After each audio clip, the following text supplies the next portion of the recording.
एक चीज़ जो कि बहुत बड़ी मिस्टेक होती है इम्प्लांटेशन के दौरान, जो कि महिलाएं करती हैं, अगर वो गलतियां आप भी कर रही हैं या जाने अनजाने अगर वो गलती आपसे हो गई है तो इमीडिएटली उस गलती को रिपीट ना करें, क्योंकि वो गलती कई बार काफ़ी ज़्यादा भारी पड़ सकती है। ना सिर्फ आपके गर्भ के लिए खतरा है, लेकिन अगर गलती से गर्भ रुक भी जाता है तो बाद में कुछ क्रोमोसोमल डिफेक्ट या फिर कुछ बच्चे के अंदर डिफेक्ट आने के चांसेस बनते हैं। आज की इस वीडियो में मैं आपको यही बताने वाली हूँ कि इम्प्लांटेशन के दौरान एक बेसिक सी गलती आपको नहीं करनी चाहिए, और इम्प्लांटेशन होती क्या है, इम्प्लांटेशन का दर्द क्या होता है, सबके बारे में आज इस वीडियो में डिस्कशन क्या है। वीडियो काफी इन्फॉर्मेटिव है, प्लीज शुरू से लेकर लास्ट तक जरूर देखिएगा। नमस्कार दोस्तों, मेरा नाम हर्षिता वर्मा है और आपका मेरे चैनल ट्विंस माय वर्ल्ड पे बहुत बहुत स्वागत है। बेसिकली होता क्या है कि इम्प्लांटेशन एक छोटी सी चीज होती है, लेकिन उसका बहुत बड़ा और इनफैक्ट अगर कह सकते हैं कि एक बहुत बड़ी चीज का नींव है, यानी कि पूरी की पूरी प्रेगनेंसी ही आपकी उसके ऊपर निर्भर करती है। अगर आपका इम्प्लांटेशन सक्सेसफुल हो जाता है तो आपकी प्रेगनेंसी रुकने में परेशानी नहीं होती है। बहुत सारे जो कपल हैं काफी दिनों से ट्राई कर रहे हैं, लंबे समय से बहुत सारे टिप्स एंड ट्रिक्स ट्राई कर रहे हैं, वो ये चाहते हैं कि अच्छे जो मेल के सेल्स हों वो डेवलप हो जाए, या फिर जो अंडा है उसकी क्वालिटी काफी अच्छी रहे, तब जाके आपकी प्रेगनेंसी रुकती है। लेकिन इन दोनों के फर्टिलाइजेशन के अलावा एक इंपॉर्टेंट चीज क्या होती है, आपका इम्प्लांटेशन। यानी कि इम्प्लांटेशन का मतलब होता है आपके गर्भाशय की जो दीवार है उसके ऊपर ये जो नन्हा सा जायगोट है जो कि फर्टिलाइज होके जो आपका एग आया हुआ है, उसका इम्प्लांटेशन, उसका आरोपण अगर आपके यूट्रस की दीवार पे अच्छी तरह से हो जाता है तभी जाके आपकी प्रेगनेंसी रुकती है। उसके पहले आपकी प्रेगनेंसी को रुका हुआ नहीं मान सकते, क्योंकि ये आपकी प्रेगनेंसी का एक बेसिक जो बहुत महत्वपूर्ण जो चीज होती है वो होती है आपकी इम्प्लांटेशन। अगर इम्प्लांटेशन आपकी अच्छे से हो गई, इसका मतलब कि पहला पड़ाव आपने अच्छे से रख दिया, बाकी आपकी आगे चल के प्रेगनेंसी में कोई दिक्कत नहीं होगी, आप उसको प्रेगनेंसी कंसीडर कर सकते हैं, अनलेस एंड अनटिल कोई और भी प्रॉब्लम ना आए।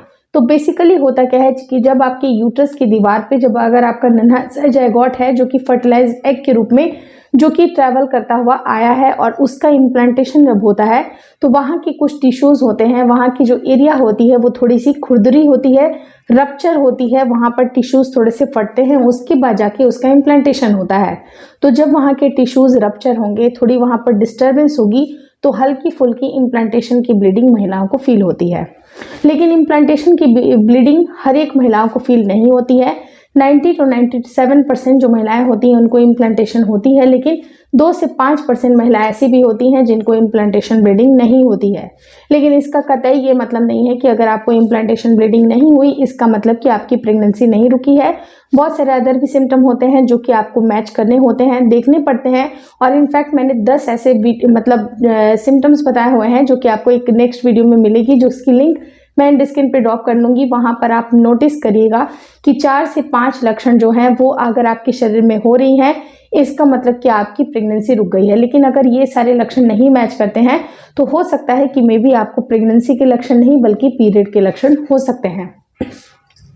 बेसिकली आपको ध्यान इस बात का देना है कि इम्प्लांटेशन जब अगर आपका होता है वो आपके पीरियड के 20वें दिन के बाद से 25वें तारीख तक कभी भी हो सकता है। यानी कि जो आपका 20वां दिन होता है, 21वां, 22वां, 23वां, इनफैक्ट 25-26वें दिन तक की इम्प्लांटेशन कभी भी हो सकती है।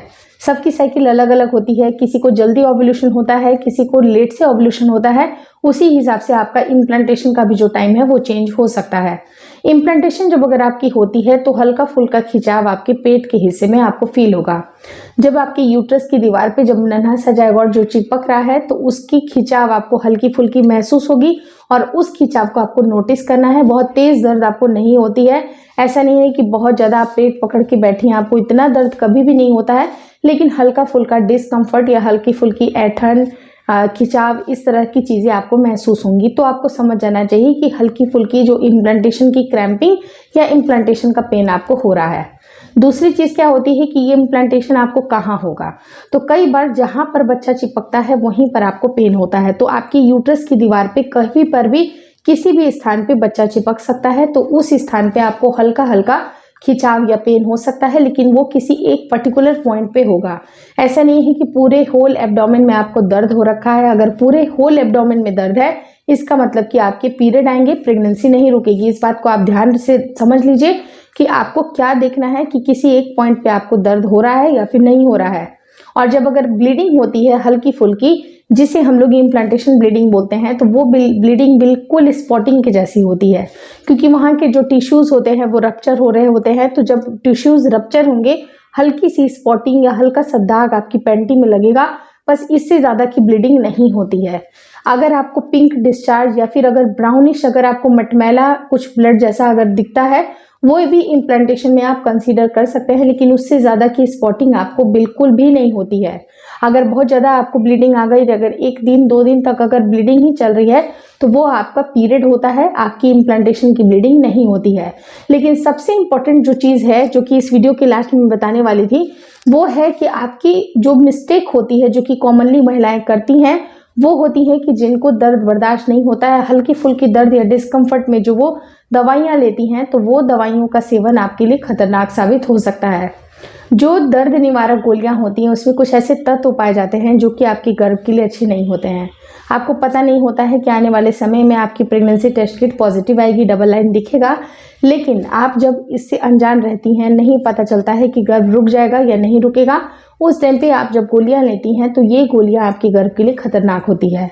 कुछ क्रोमोसोमल डिफेक्ट भी हो सकते हैं, मे बी जिनको ज़्यादा अगर आदतें हैं, दर्द निवारक गोलियों की खाने की आदतें हैं, वो भी महिलाएं छोटी छोटी बात पे, या कभी सर दुख रहा है, पैर दिख रहा है, अगर छोटे छोटे से सिम्टम जो कि प्रेगनेंसी के होते हैं, उस केस में भी अगर वो दर्द निवारक गोलियां खाती हैं, तो उनको काफ़ी ज़्यादा परेशानी हो सकती है। तो आपको दर्द निवारक गोलियां बिल्कुल भी नहीं खानी चाहिए।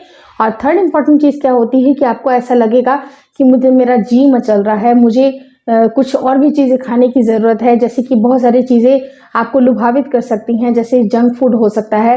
तो ये जो जंक फूड होते हैं, उसका भी प्रभाव आपके शरीर में अच्छा नहीं पड़ता है। तो आप कोशिश ये करिए कि जो दर्द निवारक गोलियां हैं, उसको स्ट्रिक्टली आपको नो बोलना है, क्योंकि अगर आपकी प्रेगनेंसी रुक जाती है, तो प्रेगनेंसी अगर आपकी रुकती है, तो भी ये दर्द निवारक गोलियां अगर आप रेगुलर बेसिस पे खा रही हैं, तो आगे चल के ये परेशानी का सबब बन सकती है। तो आपको इस तरह की कोई गलती आपको नहीं करनी है, और जितना भी हो सके आपको चाय, कॉफ़ी, कैफीन की मात्रा ये सबसे दूर रहनी चाहिए, क्योंकि ये भी आपकी बॉडी में एडवर्स इफेक्ट क्रिएट करते हैं। होपफुली इस वीडियो में दी गई जानकारी आपको अच्छी लगी। अगर अच्छी लगी तो प्लीज़ लाइक कर दीजिएगा। चैनल पर नए हैं तो चैनल को ज़रूर शेयर और सब्सक्राइब करें। मुझे इंस्टाग्राम पे और फेसबुक का जो मेरा पेज है, उसको लाइक और शेयर करना बिल्कुल ना भूलें। Thank you so much for watching twins five.